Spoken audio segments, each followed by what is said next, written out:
हरे कृष्णा. सर्व भक्तांचे आपल्या शनिवारच्या साप्ताहिक सत्संग कार्यक्रमामध्ये हार्दिक स्वागत आहे. आज ऍक्च्युली आपण वामन द्वादशी आहे. तर वामन द्वादशी हा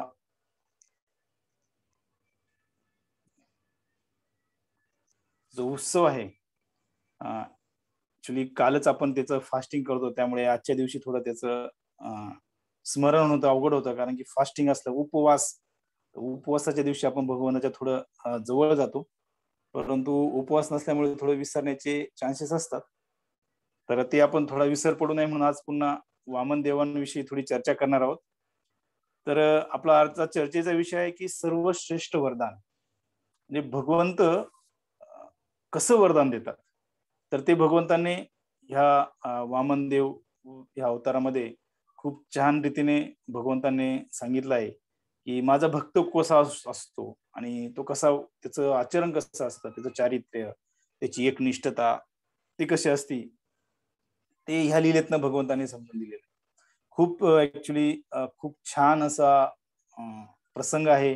खूप छान भगवंतांची लीला आहे आणि भगवंतांचं आणि भक्तांचं कसं आदान प्रदान असतं आणि भगवंत भक्तांचा कशी काळजी घेतात, आणि ते आपण आज या लीलेतनं शिकण्याचा प्रयत्न करूयात. ऍक्च्युली हे माझ्यासाठी आहे, माझ्या शुद्धीकरणासाठी आहे की कशी भक्ती केली पाहिजे आणि भगवंताचं जे सर्वश्रेष्ठ वरदान आहे ते आपल्या जीवनामध्ये आपण कसं घेतलं पाहिजे. तर हा भागवतमचा 5व्या स्कंदातला श्लोक आहे.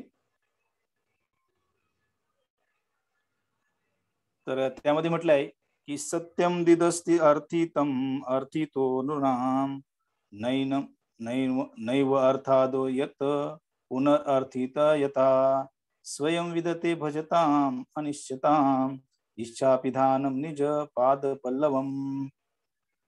तर त्याचा अर्थ असा आहे की जो भक्त ऐहिक कामनापूर्तीच्या हेतूने भगवंताकडे जातो आणि त्याला काहीतरी कामना असते की मला या भौतिक जगामध्ये काहीतरी मिळावं म्हणून, आणि त्याच्या ते सर्व कामना भगवंत पूर्ण करतात किंवा तृप्त करतात. आणि पण ते भगवंत भक्ताला अशी वरदाने मागण्यासाठी पुन्हा त्याला ती बुद्धी देत नाही किंवा त्याला ती अशी वरदाने त्याला कधीच देत नाही की असं वरदान मिळवून तो पुन्हा भौतिक वरदान मागेल, म्हणजे तो पुन्हा असं भौतिक गोष्ट मागेल असं वरदान भगवंत कधीच देत नाही. मग त्याऐवजी भगवंत त्यांना काय देतात, तर अशा कामप्रवृत्त भक्ताची आकांक्षा नसतानाही भगवंत त्याला आपल्या दिव्य चरण कमलांचा आश्रय देतात.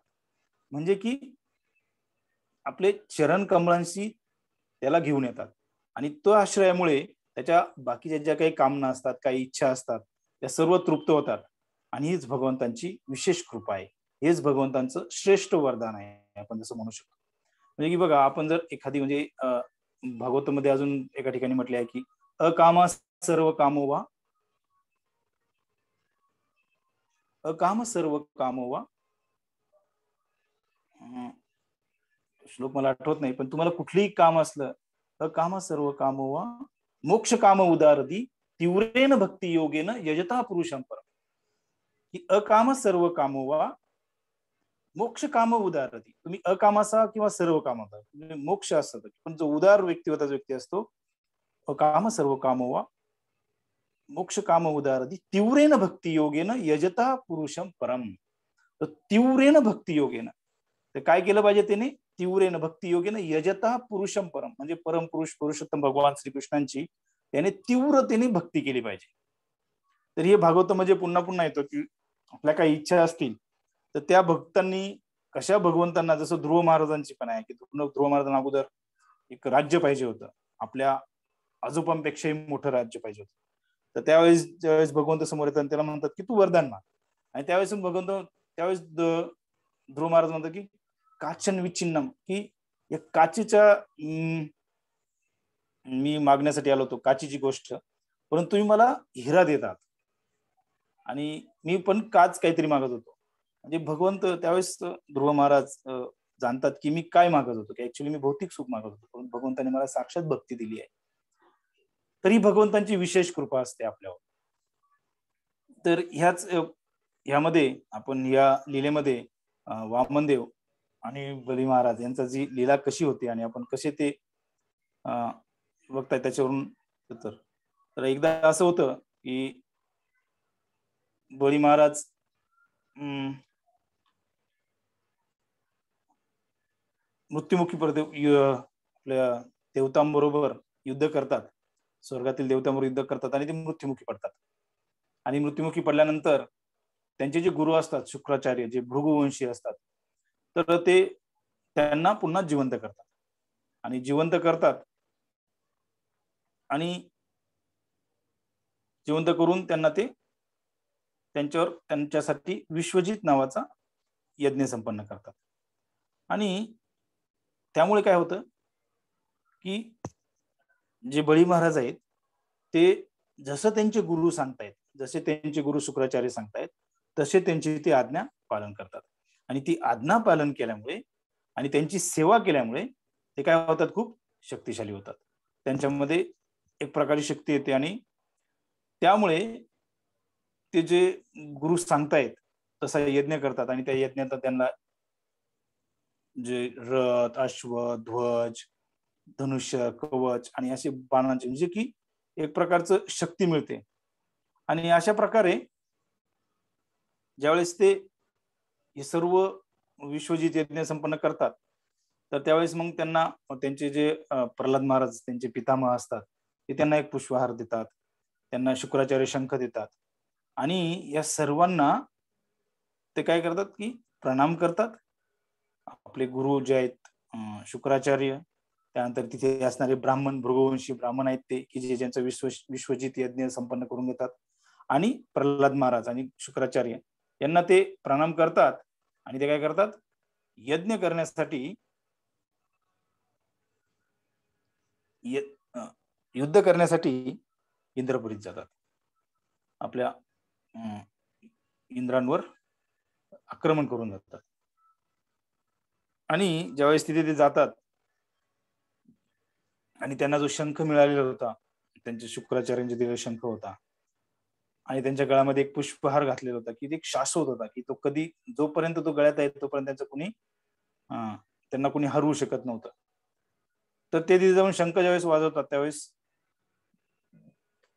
सर्व स्वर्गवासी आणि इंद्रपुरीचे जे लोकं आहेत, म्हणजे जे देवी देवता आहेत, ते भयभीत होतात. आणि ते विचार करतात, की ह्या व्यक्तीकडे एवढं एवढं सामर्थ्य कुठून आलं? की इतक्यात आपण त्याला म्हणजे मरण पावलेला होता तो आणि आता त्याच्याकडे एवढं सामर्थ्य कुठून आलं, की तो आपल्यावर पुन्हा चाल करून येत आहे. आणि त्यावेळेस इंद्राला ते त्याची जी शक्ती आहे किंवा त्याचं जे गुण आक्रमकता बघून असं विशेष वाटलं आणि त्यांचे गुरु महाराज असतात बृहस्पती त्यांच्याकडे जातात गुरूंकडे आणि त्यांना विचारतात, की असं का? हा बळी इतकं बलशाली कसं झालंय? तर बृहस्पती त्यांना सांगतात, की जे ब्राह्मण आहेत, त्या ब्राह्मणांचा त्याने खूप सन्मान केलाय, सेवा केली आहे. जे भृगुवंशी ब्राह्मण आहेत आणि जे त्यांचे गुरु जे आहेत शुक्राचार्य, त्याच्या त्याने खूप सेवा केली आहे. आणि त्यामुळे त्या ब्राह्मणाने त्या बळी महाराजांना असामान्य असे बळ दिलेलं आहे. आणि त्यामुळे त्याच्याशी आता देव काही 2 हात करू शकू नाहीत. तर बृहस्पती या अ, देवतांना सांगतात, की आता तुम्ही त्यांच्याशी 2 हात करू शकत नाही. तर तुम्ही काय करा, या स्वर्गलोकाचा त्याग करून कुठेतरी अज्ञातस्थळी जा आणि वेगवेगळ्या ठिकाणी जा, की कारण की ह्या ह्या गोष्टीसाठी एकच आशेचा किरण आहे आणि तो म्हणजे पूर्ण पुरुषोत्तम भगवान यांची कृपा. हाच एक काय तुमच्यासाठी आशेचा किरण आहे. कारण की जो बळी आहे त्याच्यावर पूर्णपणे ब्राह्मणांनी काय केलेलं आहे, ब्राह्मणांची त्याच्यावर खूप कृपा आहे. त्याच्यावर त्याला बळ दिलेलं आहे. तर तसे ऐकून मग सगळे देवी-देवता तिथून इच्छा नसतानाही तिथून निघून जातात. ते स्वर्गाचा त्याग करतात आणि त्याप्रमाणे बळी महाराजांना पूर्णपणे इंद्राचं जे राज्य असतं, ते संपूर्ण देवतांचं राज्य त्यांना मिळतं आणि ह्यामुळे ती जी भृगुवंशी जी ब्राह्मण असतात, ते आपल्या शिष्याचं अजून 100 अश्वमेध यज्ञ संपन्न करून येतात. आणि त्यामुळे अशा प्रकारे बळी महाराजांनी जे स्वर्गीय ऐश्वर्य होतं, ते स्वर्गीय ऐश्वर्य उपभोगण्यासाठी जे 100 अश्वमेध यज्ञांची गरज असते, ती त्यांनी पूर्ण करून ते स्वर्गीय ऐश्वर्य उपभोगण्यास चालू करतात. म्हणजे की ते आता पूर्णपणे तिन्ही लोकांचे सम्राट होऊन जातात. आणि त्यावेळेस काय होतं, की देवतांची जी आई असते, ती आपल्या मुलांची सर्व कष्ट बघून आणि त्यांचं दुःख, ते जे अज्ञातवासात गेलेले आहेत, त्यांना कुठल्या प्रकारचं अं, स्थान नाही राहिलेलं. तर ते बघून त्यांची आई खूप दुःखी होते. आणि ती आपले जे पती असतात, ते त्यांना ती विनंती करते, की कृपया तुम्ही असं काहीतरी करा, की जेणेकरून हे माझी मुलं जी आहेत, जे पुन्हा त्यांना त्यांचं अ, जे राज्य आहे ते पुन्हा मिळेल, ते त्यांच्या घरात पुन्हा येतील. तर त्यावेळेस कश्यप मुनी तिला खूप समजवण्याचा प्रयत्न करतात अदितीला, की "बाई असं नाहीये, की हा जो आहे हे म्हणजे की एक प्रकारचं आपण पुत्र स्नेह नाही केला पाहिजे किंवा हे ज्या गोष्टी असतात, की आपण आत्मसाक्षात्कारी असलं पाहिजे. हे जड आणि चेतन याच्यामधला भेद जाणला पाहिजे आणि भौतिक जी हानी होतीये, त्यावेळी आपण मनुष्याने कसं अविचलित राहिलं पाहिजे, याविषयी खूप काही ते ज्ञान देतात. परंतु हे बघूनही एवढं ज्ञान देऊनही अ, जी अदिती असते, ती असमाधानी असते. त्यामुळे कश्यप मुनी म्हणतात, "ठीक आहे, की मला अ, ज्यावेळेस उत्पत्ती करायची होती, त्यावेळेस मला आपले ब्रह्मदेव आहेत, त्यांनी एक जनार्दनाचं पूजन करण्यासाठी वासुदेवांची जी अ, प्रजोत्पत्ती करायच्या वेळेस जो यज्ञ सांगितला होता किंवा जी विधी सांगितली होती, ती मी तुला सांगतोय." आणि मग त्यावेळेस कश्यप मुनी तिला अ, पयोव्रत नावाचा जो विधी आहे, जो की 12 दिवस खडतर तपश्चर्या करायची असते आणि ती तपश्चर्या पूर्ण केल्यानंतर नक्कीच भगवंत प्रसन्न होतील, तुझ्यावर संतुष्ट होतील आणि तुझ्या सर्व इच्छा पूर्ण करतील. तर त्याप्रमाणे आदितीने भगवंतांची सेवा चालू केली. तो 12 दिवसाचा जो चालणारा पयोव्रत विधी आहे, तो पूर्ण केला आणि तो व्रत पूर्ण केल्यानंतर अ, शेवटी भगवंत प्रसन्न होऊन तिच्यासमोर चतुर्भुज रूपामध्ये पितांबर वेश घेऊन प्रकटतात. आणि ज्यावेळेस भगवंत तिथे प्रकट होतात, त्यावेळेस ती उठून उभी राहते, भगवंतांना दंडवत करते, परंतु तिच्या अंगाचा पूर्ण थरकाप होत असतो. आणि तिची इच्छा असूनही अ, ती भगवंताची स्तुती करू शकत नव्हते. परंतु काही थोड्या वेळाने भगवंतांचे सौंदर्य बघून तिला थोडा धीर येतो आणि ती भगवंतांना वेगवेगळ्या प्रार्थना करू लागते. आणि त्यांना म्हणते, की "तुम्ही पूर्ण पुरुषोत्तम भगवान आहात आणि तुम्ही सर्व जीवांचे परमात्मा आहात. तर कृपया माझ्यावर दया करा आणि माझ्या या समस्येतून मला सोडा" म्हणून. तर भगवान तिच्यावर प्रसन्न होतात आणि तिला म्हणतात, की "मी एक अंश विस्ताराच्या रूपात तुझा पुत्र म्हणून प्रकट होईल." परंतु ते सांगतात, की "हे जे काही आहे, हे तू कोणाला सांगितलं नाही पाहिजे. हे रहस्य आहे, ते गुपित ठेवण्यातच त्याचे साफल्य असतं. तर ॲक्चुअली तू जे म्हणते, तू जे वरदान मागते आहे, की तुला वाटतंय, की माझ्या मुलांनी पुन्हा स्वर्गाचा राजा व्हावं आणि अ, पूर्ण यांचा नाश व्हावा. परंतु तू हे जाणून घे, की असं करणं थोडं अशक्य आहे. कारण की जो बळी आहे त्याला ब्राह्मणांची सेवा केल्यामुळे विशेष कृपा प्राप्त झालेली आहे. आणि अशा वेळी अ, ती ब्राह्मणांची जी कृपा असते, ती अ, ज्याला प्राप्त असते त्याच्या विरुद्ध काही करणं, ते थोडं अवघड होतंय, भगवंत सांगतायत तिला. आणि परंतु ते म्हणतायत, की त्यामुळे मला काहीतरी कपट करावे लागेल. कारण की मी त्याचा संहार करू शकत नाही. हे बघा, ब्राह्मणांची कृपा किंवा गुरु महाराजांची कृपा ॲक्चुअली ह्या पास्ट टाईम्स मधनं खूप छान सांगितलेलं आहे, की आपण जर आपल्या गुरूंना प्रसन्न केलं, तर बळी महाराज पुन्हा देवांवर राज्य करू शकले. इव्हन याच्या अगोदर पण ज्यावेळेस इंद्रदेव बृहस्पतींचा अपमान करतात 6व्या स्कंदामध्ये अ, वृत्रासुराच्या पास्ट टाईम्सच्या वेळेस. त्यावेळेस पण तिथे पण गुरूंचं खूप महत्त्व सांगितलेलं आहे, की आपण गुरूंचा अपमान केला, तर आपली काय परिस्थिती होऊ शकते आणि आपण गुरूंची सेवा केली, तर आपल्याला काय प्राप्त होऊ शकतं, की भगवंत सुद्धा विचार करतात, की हा व्यक्ती याला ब्राह्मणांची आणि गुरुची विशेष कृपा प्राप्त आहे. तर त्याचा संहार होऊ शकत नाही. म्हणजे आपण आपल्या गुरूंवर आणि ब्राह्मणांवर जर आपली श्रद्धा असली आणि आपण त्यांच्या आज्ञाधारकपणे त्यांच्या आज्ञेने त्यांची जी आज्ञा आहे, त्यांची जी अ, इच्छा आहे किंवा त्यांची इन्स्ट्रक्शन ज्याला म्हणतो, त्यांची जी आपल्याला इन्स्ट्रक्शन्स असतात त्या जर फॉलो केल्या, तर नक्कीच भगवंत आपल्याला एक चांगली गती देतात. तर भगवंत म्हणतात, की ते थोडं अवघड आहे, परंतु तुझ्यासाठी ते मी करण्याचा प्रयत्न करेल.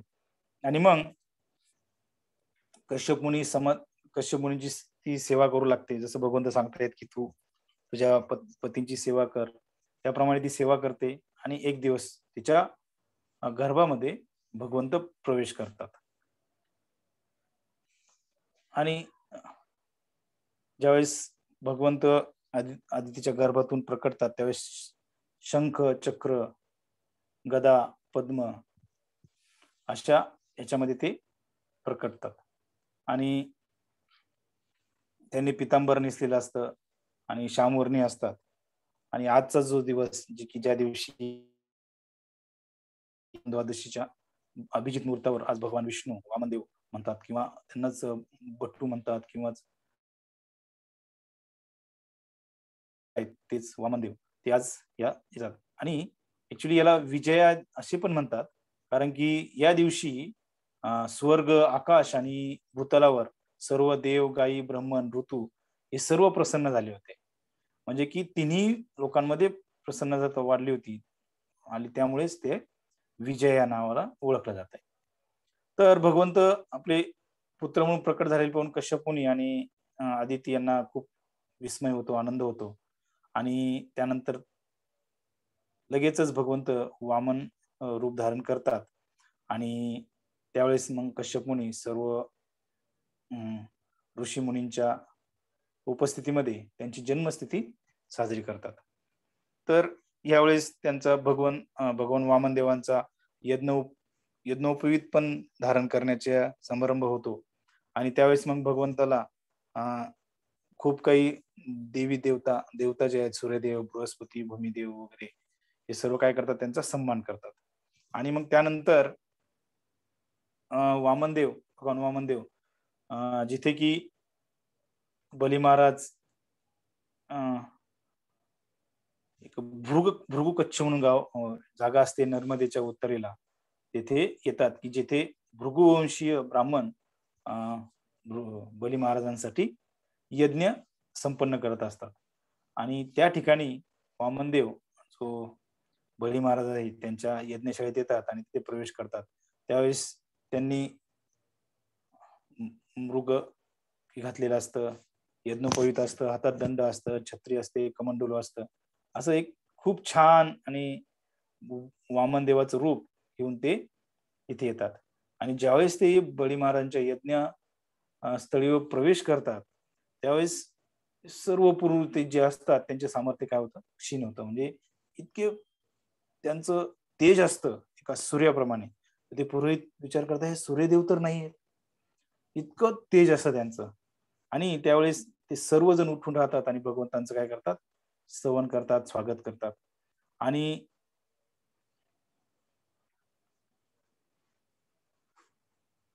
आणि त्यावेळेस भगवान शिवजी जे असतात, ते सुद्धा वामनदेवांच्या ज्या अ, अ, अंगठ्यातून जे उत्पन्न होणारी गंगा नदी आहे, तिचं पाणी आपल्या मस्तकावर धारण करतात. आणि त्याच वेळेस बली महाराज बघतात आणि त्यांना नम्रतेने त्यांचं स्वागत करून त्यांना आसन देतात बसायला. आणि त्यांचं पाद प्रक्षालन करून ते पाणी आहे ते जे आपल्या काय करतात, मस्तकावर धारण करतात, शिंपडतात. आणि त्यांना असे वाटते, की यामुळे आपण आणि आपले जे अ, पूर्वज आहेत, ते पण काय झाले कृतकृत्य झालेले आहेत. त्यानंतर बली महाराज वामनदेवांना त्यांचे क्षेमकुशल विचारतात आणि त्यांना म्हणतात, की तुम्ही काहीतरी दान माझ्याकडे मागा, काहीतरी इच्छित वस्तू मागा. हे तुम्हाला काही धन पाहिजे का? रत्न पाहिजे का? किंवा तुम्हाला काही जी गोष्ट असेल ती कृपया तुम्ही मागा. का? कारण की तुम्ही एका महान असुर राजाकडे आलात, की जो हा पूर्ण त्रैलोक्याचा काय स्वामी आहे. आणि आता मी या स्वर्गावर राज्य करत आहे आणि हे त्यांना एक खूप प्रकारचा स्वतःचा अहंकार होता, की मी राजा आहे आणि त्यामुळे आणि मी एवढा मोठा राजा आहे की मी आता इथं अश्वमेध यज्ञ करत आहे आणि तुमच्यासारखा एक ब्राह्मण आलेला आहे, तर त्याने नक्कीच काहीतरी दान घेतलं पाहिजे. म्हणून ते त्यांना विनंती करतात की तुम्ही काहीतरी घ्या. आणि का? कारण की एक अशी प्रथा आहे की ज्यावेळेस पण एखादा यजमान ज्यावेळेस यज्ञ संपन्न करतो, त्यावेळेस त्याने दान धर्म केला पाहिजे. जास्तीत जास्त दान ब्राह्मणांना दिलं पाहिजे आणि जास्तीत जास्त त्यांना प्रसन्न करण्याचा प्रयत्न केला पाहिजे. तर बळी महाराजांचं हे वागणं ऐकून अ, किंवा बघून भगवंत खूप खुश होतात आणि तर बळी महाराज पुन्हा भगवंतांना म्हणतात, की तुम्ही काहीतरी मागा. तुम्ही काही सोने मागा, काही छान कपडे मागा किंवा तुम्हाला काही स्वादिष्ट भोजन पाहिजे का? किंवा खूप छान रत्नजडित महल पाहिजे का? किंवा काही तुम्हाला विवाहयोग्य ब्राह्मणाच्या कन्या पाहिजेत का? किंवा खूप असे सुखसंपन्न अशी गावे पाहिजेत का? अशी खूप काही गोष्टी त्या दान त्यांना देण्यास इच्छा करतात, की तुम्ही अशा काही गोष्टी मला मागा. कारण की त्यांचा विश्वास होता, की जे काही सर्व सर्व माझी संपत्ती आहे, ती सर्व काही माझी आहे. मी या पूर्ण त्रैलोक्याचा स्वामी आहे. त्यामुळे ते उदारपणा असं दाखवत होते आणि ते भगवंतांना सांगत होते, की वामनदेवांना म्हणत होते, की तुम्ही काहीतरी मागा. तर त्यावेळेस ब बळी महाराजांचं हे बघून अ, बळी महाराजांची दानशूरा बघून आणि उदार अंतःकरण बघून वामनदेव खूप आनंदी होतात आणि ते म्हणतात, की "तू एक खूप चांगल्या कुळात जन्माला आलेला आहेस. हिरण्यकशिपू, हिरण्याक्ष किंवा बली महाराज ह्या लोकांसाठी भगवंताने काय केलेलं आहे? अवतार घेतलेले. भगवंत स्वतः त्यांच्यासाठी आलेले आहेत. आणि तुझे जे पितामह आहेत, आजोबा आहेत, प्रल्हाद महाराज, ते तर खूप महान भक्त आहेत. तर त्यावेळेस एक बळी महाराजांच्या कुळाचा अ, गुणगौरव केल्यानंतर ते त्यांना म्हणतात, की मला फक्त एक 3 पावले भूमीची याचना आहे. म्हणजे मला 3 पावले भूमी पाहिजे आहे आणि ती मला तुम्ही द्यावी. तर बळी महाराज म्हणतात, की "हे हे तर मी तुम्हाला देईलच. हे खूप तुच्छ दान आहे आणि तुम्ही अजून काहीतरी मागा. कारण की तुम्ही जर अजून काही मागितलं नाही, तर तुम्ही इथून कुठेतरी जाल आणि तुम्हाला पुन्हा कुठेतरी याचना करण्याची गरज पडेल.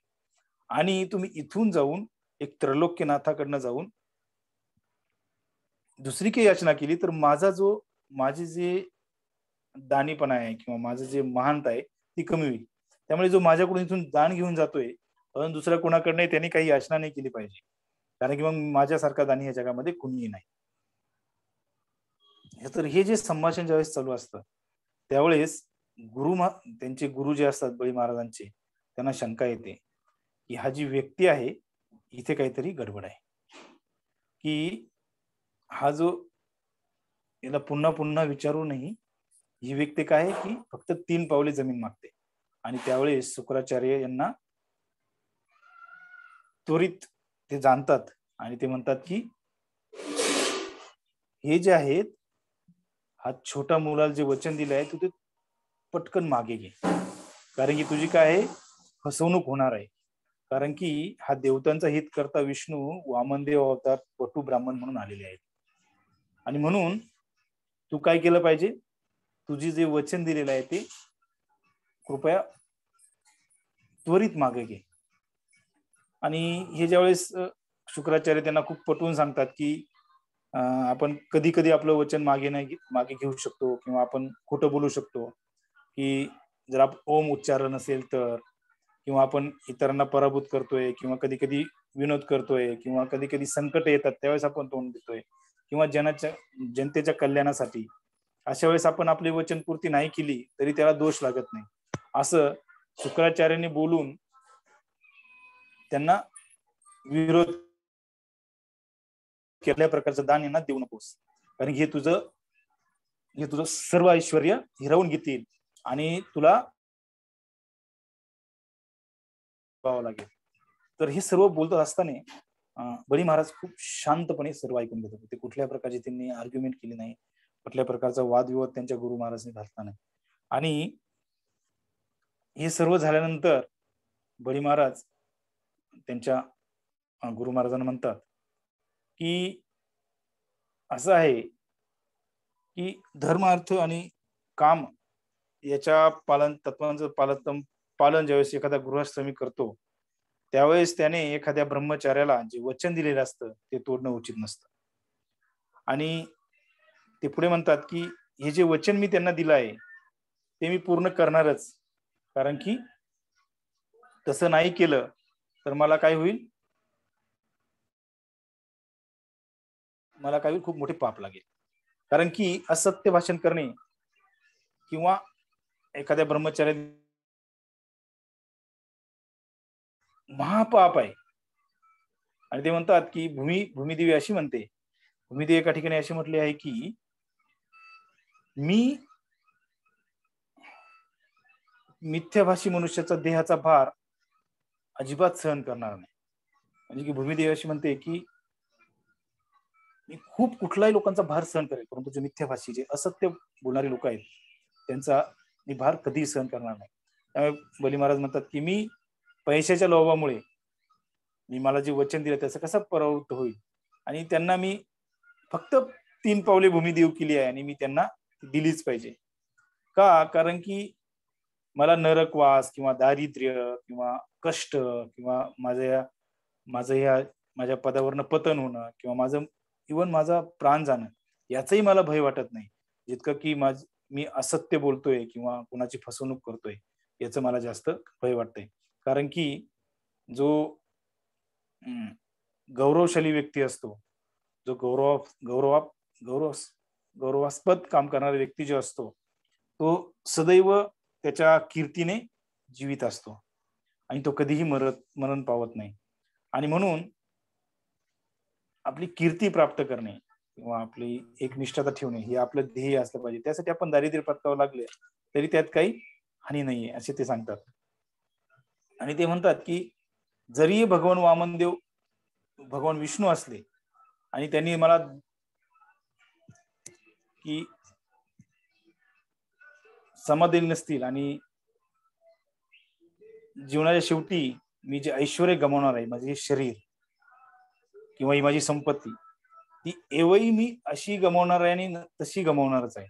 तर मग मी हे भगवंतांना, वामन देवांना समाधानी त्याने जर होतील किंवा नाही, परंतु मी माझं वचन बाकी सोडणार नाही.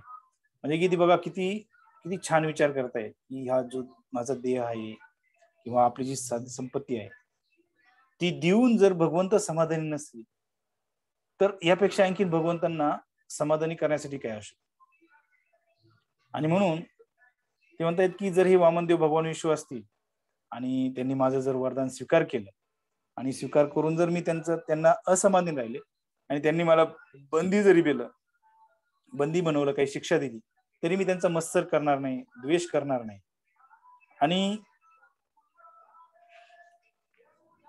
तसं न करता मी त्यांना माझं जे वचन आहे ते मी पाळणार आहे. त्यांना कुठल्याही प्रकारचा त्रास माझ्याकडनं होणार नाही किंवा त्यांना असं वाटणार नाही की यांनी याचं वचन पालन केलं नाही. आणि त्यामुळे ते म्हणतायत की मी काय करणार आहे, माझं हे देणारच आहे. तर ही बली महाराजांची महानता होती. आणि ही महानता बघून भगवंत सुद्धा खुश होतात की तो त्याच्या वचनापासून मागे येत नाहीये. आणि त्यावेळेस मग बळी महाराज त्यांच्या गुरूंची आज्ञा मोडून आणि गुरु महाराजांनी त्यांचा शाप घेऊन सुद्धा ते पुढे सरसावतात आणि बळी महाराजांचं पाद प्रक्षालन करतात आणि ते जे पाणी आहे ते आपल्या मस्तकावर धारण करतात आणि त्यांना 3 पावले भूमी घेण्यासाठी आमंत्रित करतात. आणि ज्यावेळेस भगवंतांनी हे स्वीकारलं की बली महाराज सांगतायत की आता तुमची जी 3 पावले घ्यायची तुम्ही घेऊ शकता. तर त्यावेळेस वामनदेव दुसऱ्या क्षणी आपला देह विस्तार करतात आणि एक विराट रूप धारण करतात. आणि बळी महाराजांना भगवंताच्या वामनदेवांच्या कृपेने समजते की भगवंत सर्वव्यापी आलेले आहेत आणि ते भगवंताच्या कृपेने त्यांना वामनदेवांचं पूर्ण दर्शन होतं आणि त्यांना ते विष्णू रूपात, सर्वश्रेष्ठ विष्णू रूपात बघतात आणि बघतायत की त्यांनी त्यांचा मुकुट आहे, पितांबर आहे, त्यांनी श्रीवत्स आहे, कौस्तुभमणी आहे, पुष्पमाळा आहे आणि त्यांच्या सर्व अंगावर काय आहेत, खूप अलंकार आहेत. आणि त्यावेळेस भगवंत ह्या रूपात प्रकट होतात. तर प्रथम ते त्यांच्या एका पहिल्या पावलाने सर्व भूप्रदेश व्यापून टाकतात आणि आपल्या शरीर विस्ताराने ते आपलं अंतरिक्ष व्यापून टाकतात आणि आपल्या हातांनी सर्व दिशा ते व्यापून टाकतात. हे पहिल्या पावलामध्ये पूर्ण भूप्रदेश आणि अंतरिक्ष आणि दुसऱ्या पावलामध्ये सर्व उच्च ग्रहलोक जे आहेत ते सर्व वापरतात, व्यापून टाकतात. ते अक्षरशः पूर्णपणे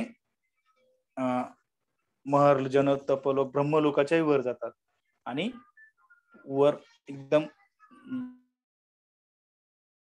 हे भौतिक जगत संपतं, हे जे आपलं संपतं तिथे जातात आणि तिथे ज्यावेळेस त्यांचा पाय लागतो त्यावेळेस गंगा तिथनं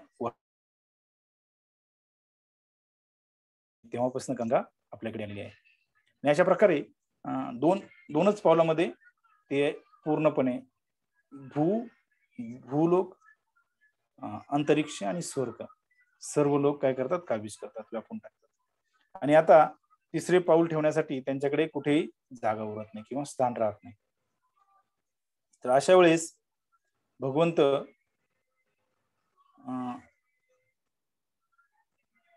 ज्यावेळेस आपलं दुसरं पाऊल ब्रह्मलोकापर्यंत जात आहे त्यावेळेस खूप देवी देवता आनंदी होतात, कारण की भगवंत साक्षात आलेले आहेत आणि त्यावेळेस भगवंताची ते पूजा करतात.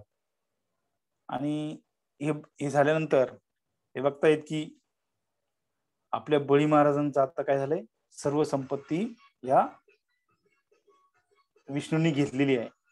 तर जे बळी महाराजांचे जे असुर असतात, ते त्यांच्या असुर असतात ते क्रोधित होतात आणि ते काय करतात, भगवंतावर आपली शस्त्रे चालवतात आणि भगवंतावर युद्ध करण्याचा प्रयत्न करतात. परंतु भगवंत जे नित्य पार्षद आहेत ते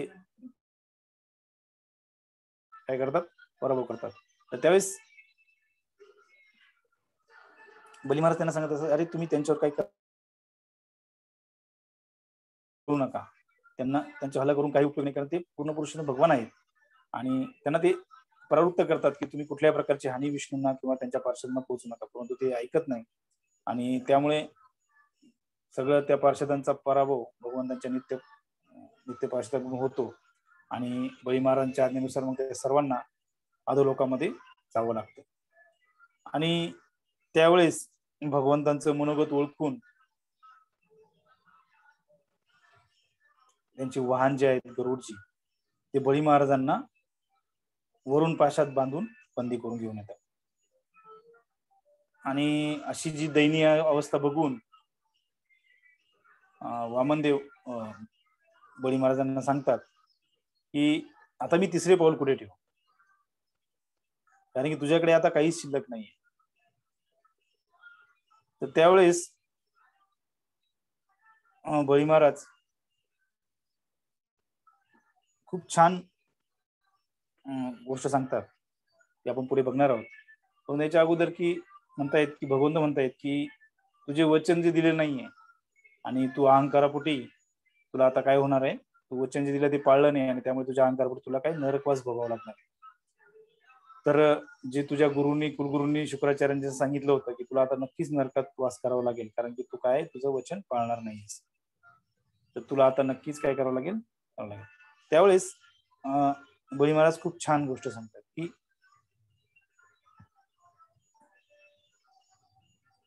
हे माझं जे भौतिक ऐश्वर्य आहे ते मी गमावलं आहे, परंतु माझं जे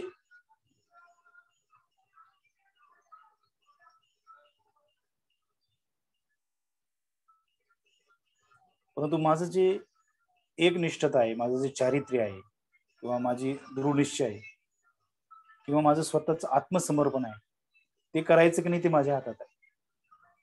आणि एक श्रेष्ठ व्यक्ती जो असतो तो एक नरकात जाईल, परंतु सत्यापासून भ्रष्ट होण्याला तो घाबरतो. त्यामुळे ते आनंदाने आपलं सहर्ष आपलं अपयश मान्य करतात आणि तुम्ही जे काही दंड देतात तुम्ही मान्यस तरी मी नरकवास करण्यास. आणि ते भगवंतांना म्हणतात की भगवंता तुमचं तिसरं पाऊल तुम्ही माझ्या मस्तकावर ठेवू शकता. आणि हे बळी महाराज ज्यावेळेस सांगतायत त्यावेळेस भगवंत खूप खुश होतात. का? कारण की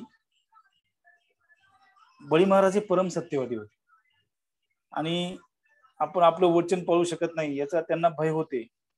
आणि म्हणून त्यांना माहित होतं की जो असत्यवादी व्यक्ती असतो तो मनुष्य समाजाच्या दृष्टीने एकदम क्षुद्र वृत्तीचा होतो आणि हे त्यांना माहित होतं. आणि त्यामुळे अपकीर्तीचे भय असल्यामुळे तो जो काही दंड आहे तो सहर्ष ते स्वीकारण्यास तयार होतो. आणि बळी महाराजांच्या वंशामध्ये अनेक असुर होऊन गेले आणि त्यांनी विष्णूंची वैर केलंय आणि महान योगाहून अधिक श्रेष्ठ गती पण त्यांनी प्राप्त केली. म्हणजे भगवंतांशी वैर करूनही त्यांनी खूप चांगली गती प्राप्त केली आहे. अरे अशा वेळेस बळी महाराजांना आपले जे पितामह असतात प्रल्हाद महाराज त्यांचं स्मरण होतं. हिरण्यकश्यपूने त्यांना किती त्रास दिला असतो, पण त्या त्रासातही ती त्यांची एकनिष्ठता, त्यांचे चारित्र्य, त्यांचे दृढ निश्चय सोडत नाही. तर माणसं ते पुढे म्हणतायत की पूर्ण पुरुषोत्तम भगवंतांचा जो संतुष्ट करायचा असेल तर आपण पारिवारिक संबंध किंवा धनसंपत्ती यांचा त्याग केला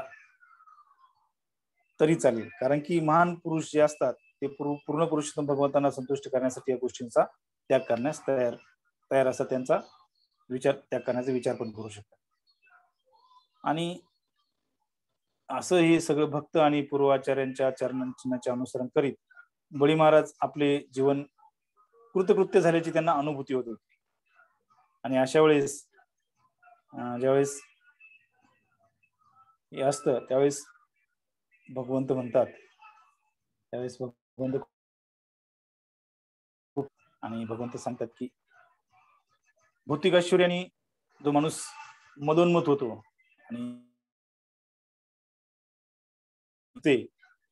आणि तो ह्या जगात कुठलाही आदर करत नाही आणि तो माझ्या अधिकाराचाही अवमान करतो, अशा मनुष्यावर मी कुठली कृपा दाखवतो, त्याचे सर्व ऐश्वर्य काढून. आणि हे ऐश्वर्य काढून घेतल्यामुळे काय होतंय की बळी महाराज काय होत आहेत, सर्व दानव मानवांमध्ये असुरांमध्ये काय होत आहेत, प्रसिद्ध होत आहेत. का? कारण की त्यांची सर्व संपत्ती नष्ट झाली आहे, परंतु त्यांनी त्यांची भक्ती सोडलेली नाहीये. त्यांचं जे वचन आहे किंवा त्यांचे पूर्व आचार्य आहे किंवा आपले भक्त आहेत त्यांच्या चरणांचं जे अनुकरण आहे ते त्यांनी सोडलं नाही. तर त्यावेळेस मग प्रल्हाद महाराज तिथे येतात आणि प्रल्हाद महाराज भगवंतांची स्तुती करतात. त्यानंतर ब्रह्मदेव आणि बळींची पत्नी जी विंध्यवली असते ती पण भगवंतांचा काय करतात, गौरव करतात आणि बळी महाराजांचा भगवंतांचा गौरव करतात, भगवंताची स्तुती करतात. आणि भगवंत त्यावेळेस म्हणतात की बळीचे जे द्रव्य आहे म्हणजे जे काय त्याचं संपत्ती होती ती गेली, तो आपल्या स्थानावरून भ्रष्ट पण झाला. इव्हन त्याच्या शत्रूने त्याला पराभूत केले आणि बंदिस्त केलंय. आणि त्याचे जे गुरु होते त्यांनी त्याची कानउघडणी केली आहे किंवा त्याला पाशात माझ्या गुरुनाने त्याला पाशात बांधलं आहे. अशा प्रकारे सर्व गोष्टी गुरुने त्यांना शाप दिलाय, परंतु त्यांनी त्याच्या सत्याचा म्हणजे त्यांच्या धर्माचा त्याग केला आणि ते सत्यवादीच राहिले.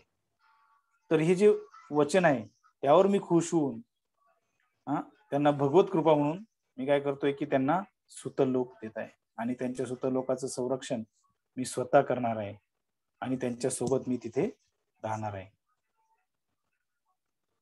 तर बघा किती छान गोष्ट आहे की भगवंत स्वतः त्यांना वचन देत आहेत की तुम्ही तिथे अशा लोकांमध्ये जाल की जे माझ्या विश्वकर्माने माझ्या आज्ञेनुसार तुमच्यासाठी बनवलेलं आहे. की ते जे सुतल लोक आहे ते या स्वर्गापेक्षाही किती पट ऐश्वर्यशाली असेल, कितीतरी पटीनं ऐश्वर्यशाली असेल. आणि तिथे कुणीही तुम्हाला देव देवता इव्हन हे जे असुर आहेत ते जरी पुन्हा तुम्हाला त्रास द्यायला आले तर ते पुन्हा तिथे येऊ शकणार नाही, कारण की मी तिथे माझं चक्र तिथे संरक्षणार्थ असणार आहे आणि तुमच्या सोबत मी तुमचा तिथे गार्ड म्हणजे तुमचं संरक्षण करण्यासाठी तुमच्या दरवाजावर उभा राहील. हे खूप छान ऍक्च्युली भगवंतांचं वरदान त्यांना ठरलं, की त्यांनी त्यांचं पूर्ण ऐश्वर्य गमावलं होतं. परंतु बळी महाराजांनी त्यांची एकनिष्ठता, त्यांचे चारित्र्य, त्यांचं वचन यांचा त्याग केला नाही. आणि बळी महाराजांचे भगवान विष्णू हे शत्रू होते. तरी पण त्यांनी त्यांची एकनिष्ठा दाखवली आणि त्यांनी भगवंताची जी शक्ती आहे आणि भगवंतांचं जे रूप आहे, पूर्ण पुरुषोत्तम भगवंत हे स्थान आहे, ते त्यांनी मान्य केलं. म्हणजेच की आपण भगवंतांना पूर्ण पुरुषोत्तम भगवंत मानणे आणि त्यांच्याशी एक प्रकारचा संबंध जोडणे, ही भक्तीची काय सुरुवात आहे. आणि त्या भक्तीची सुरुवात तिथे झाली. आणि ज्यावेळेस प्रल्हाद महाराज तिथे भगवंतांना म्हणतात, की भगवंत तुम्ही खूप छान केलं, की हे जे बळी महाराज होते, हे ऍक्च्युली माझा जे नातू होता, की तो ह्या ऐश्वर्याने काय झाला असता, नरकातच गेला असता, त्याचं पतन झालं असतं. परंतु तुम्ही त्याचं सर्व हिरावून घेऊन त्याच्यावर काय केली, कृपाच केली आहे. आणि ज्यावेळेस प्रल्हाद महाराजांची स्तुती ऐकतात भगवंत, त्यावेळेस ते खूप खुश होतात आणि ते प्रल्हाद महाराज सांगतात, की मी यांना आणि तुम्हाला पण विनंती करतो, की तुमच्या तुमच्या सर्व कुटुंबियांसहित तुम्ही सुतलोकामध्ये निवास करा आणि जिथे तुम्हाला कुणीही त्रास देणार नाही आणि तुम्ही सदैव माझे चिंतन कराल, माझी भक्ती करत राहाल. तर भगवंतांच्या चरणांचा आश्रय घेणे आणि त्यांची सेवा प्राप्त करणे ही जीवनाची सर्वोच्च उपलब्धी आहे. आणि बळी महाराज या निर्णयावर दृढ राहिल्यामुळे त्यांचं हृदय शुद्ध भक्तिभावाने भरून आले आणि नेत्रांमधून ते करत होते. आणि ते त्यामुळे भगवंतांना प्रार्थना नम्रपणे प्रणाम करतात आणि त्यांचे जे कुटुंबीय आहे त्यांच्यासोबत सुद्धा लोकात प्रवेश करतात. आणि अशा प्रकारे भगवंत आदितीची ही इच्छा पूर्ण करतात. आणि बळी महाराजांचा, कारण की संहार करू शकत नव्हते, कारण की ब्राह्मणांची त्यांच्यावर खूप हे होती, कृपा होती. आणि त्यामुळे त्यांना सांगतात, की तुम्ही आता सुत लोकात राहा आणि तुमचं ज्यावेळेस पुढचा मनू येईल, त्या मनूच्या वेळेस तुम्ही काय, कारण की तुमचे 100 अश्वमेध यज्ञ झालेले आहेत, तर तुम्ही काय होणार, पुढच्या वेळेस इंद्र होणार. तर त्यांना पण इंद्रपदाची प्राप्ती करून देतात. आणि अशा प्रकारे ज्यावेळेस भगवंत हे सांगून बळी महाराजांची मुक्तता करतात, त्यावेळेस प्रल्हाद महाराज त्यांना खूप त्यांची स्तुती करतात, त्यांच्या लीलांचे वर्णन करतात आणि भगवंतांच्या या कृपेबद्दल त्यांना हात जोडून नमस्कार करतात आणि भगवंतांच्या आज्ञेनुसार ते पुन्हा आपल्या सुतर लोकात निघून जातात. अशा प्रकारे ऍक्च्युली भगवद्गीतेमध्ये खूप छान श्लोक आहे. नास्ति बुद्धिर अयुक्तस्य न च युक्तस्य भावना न च भावेत शांतीर अशांतस्य कुतः सुखम. की ज्याचा भगवंताशी कुठलाही संबंध नाहीये किंवा जो कृष्ण भावनेमध्ये संबंधित नाहीये, त्याच्याकडे दिव्य बुद्धी असत नाही, म्हणजे त्याच्याकडे कुठल्याही प्रकारची दिव्य बुद्धी नसते आणि त्यामुळे किंवा त्याचे मनही स्थिर असू शकत नाही. पण दिव्य बुद्धी आणि दिव्य स्थिर मन याच्याशिवाय शांती प्राप्त होणे शक्यताच नाही. आणि त्यामुळे शांती वाचून सुख प्राप्ती कशी होऊ शकेल. म्हणजे की आपल्याला जर भगवंतांशी संबंध जोडला नाही, तर आपल्या जीवनामध्ये कुठल्याही प्रकारचे सुख प्राप्त होणार. आपण भगवंतांशी कुठल्या ना कुठल्या प्रकारे संबंध जोडला पाहिजे. जसं की बली महाराजांनी त्यांचे जे आचार्य होते किंवा त्यांचे पितामह होते प्रल्हाद महाराज किंवा ब्राह्मण, त्यांच्याशी संबंध जोडला आणि त्यामुळे त्यांना दिव्य बुद्धी आली आणि त्यामुळे त्यांचं मन स्थिर झालं. त्यांचे गुरु महाराज, त्यांचे कुलगुरू त्यांना स्वतः सांगत शुक्राचार्य, परंतु त्यांनी ती धुडकावलं का, कारण की त्यांच्याकडे जो संबंध त्यांनी प्रस्थापित केला होता, तो संबंध त्यांनी तुटून दिला नाही आणि ते धर्माच्या त्यांचं धर्मपालन आहे ते त्यांनी चालू ठेवलं. तर हा या गोष्टीचा एक सारांश आहे. जसं तुकाराम महाराज म्हणतात, की ठेविले अनंती तैसेची राहावे चित्ते असं द्यावे समाधान. की भगवंताने जसं ठेवलं आहे तसं जर राहिलं आणि आपल्या मनात सदैव चित्तामध्ये समाधान ठेवलं की आहे त्याच्यामध्ये, तर नक्कीच भगवंत आपल्याला प्राप्त होते.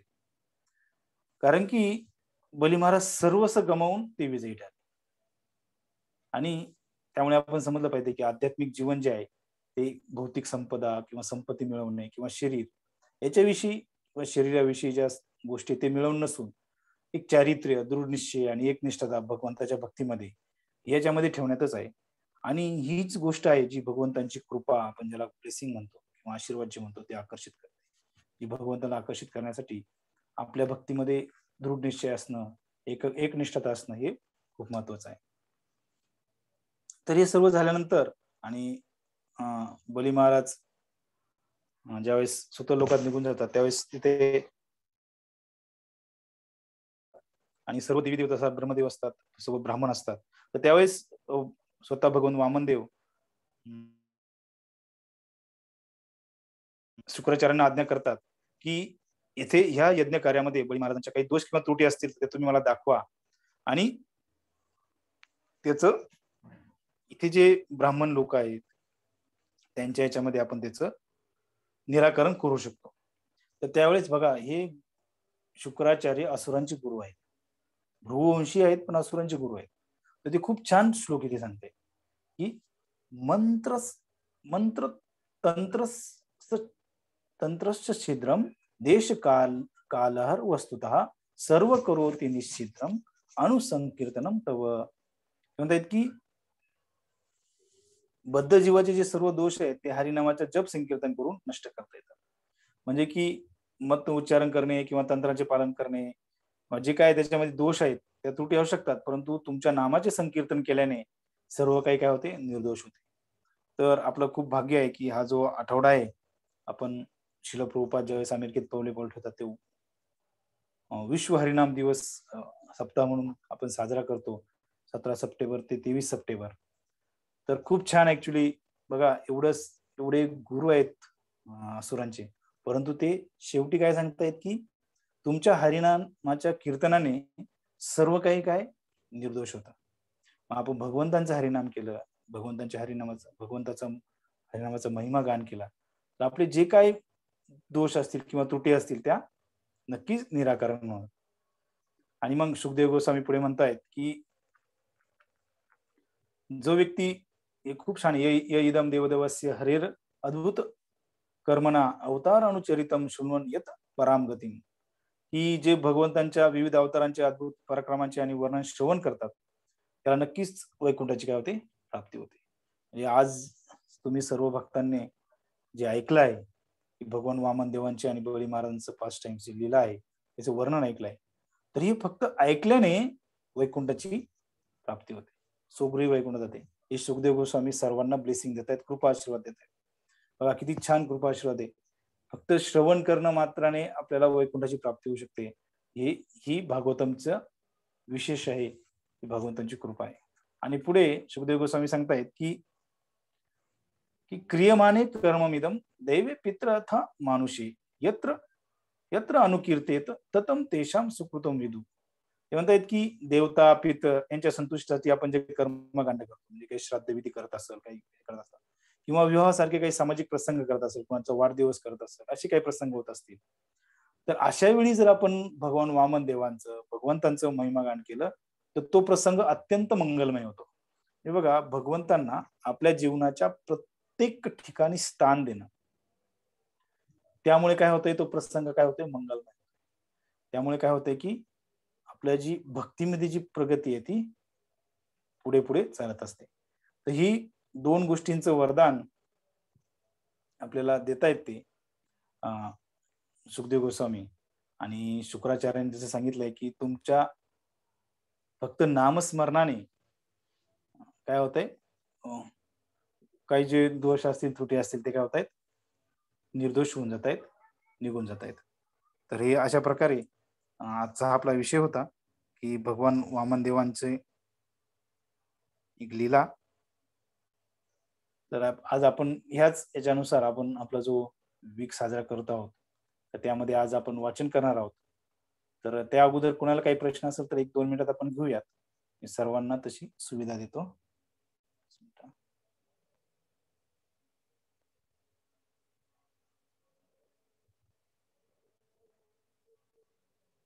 हरे कृष्ण. कोणाला काही प्रश्न असेल किंवा काही टीका टिप्पणी करायची असेल तर करू शकता 2 मिनिटं. त्यानंतर मग आपण आपला पुढचा जो विषय आहे तो घेऊया.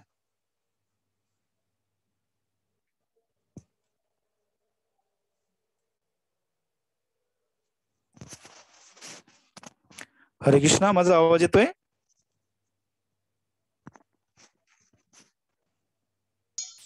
येतोय प्रभूजी. ओके ओके ठीक आहे. खेळकर प्रभूजी काही अनाउन्समेंट्स आहेत का? हरे कृष्णा प्रभू. हरे कृष्णा प्रभू. येस प्रभूजी, हा बोला. हा उग्रसेन प्रभूजी बोला. दंडवत प्रणाम प्रभूजी. दंडवत प्रणाम प्रभूजी. म्हणजे वामन देवांचा अवतार हा एक दिवसापुरताच आहे का, असं म्हणजे काय? ऍक्च्युली त्यानंतर असं वर्णन आहे, मी वाचतोय ते. एक दिवस म्हणजे ऍक्च्युली भगवंत तिथून पुढे जातात, पण मग ते कुठे जातात ते पण मी पुढे पुढे वाचलं नाही जास्त, पण आहे ते म्हणजे त्यांच्या बरोबर जातात. एक दिवस नाही प्रभूजी, ते खूप दिवस चाललं असेल, पण बऱ्यापैकी तेवढ्या पुरतात. म्हणजे जसं आता आपले नरसिंहदेव आले तसं बघितलं ते पण एकच दिवस आले होते, किंवा वराहदेव.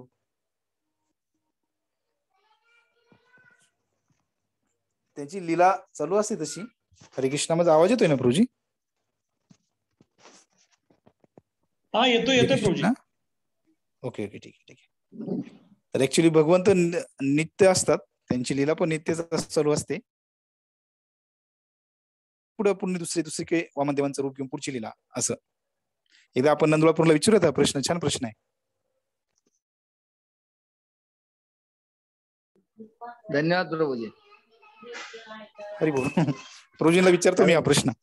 नाही, प्रभू रामचंद्रांनी 14,000 वर्ष किंवा भगवंत 125 वर्ष, त्याचं विचारलं मी किती दिवसापुरता, बाकी काय नव्हतं. चालते प्रभूजींना विचार प्रभूजी, मला पण जास्त नाही, पण मी तिथे वाचलं तर जे देवी देवता आहेत ते त्यांना तिथे स्वर्गलोकात घेऊन जातात, त्यांची पूजा करतात, आणि त्यानंतर भगवंत अंतर्धान पावतात. बस तिथपर्यंतच वर्णन आहे भागवतामध्ये. जसं की नरसिंहदेवांचा आहे किंवा वराहदेवांचा आहे, बस असंच. हरे कृष्ण. धन्यवाद प्रभू. हरी हरी बोल.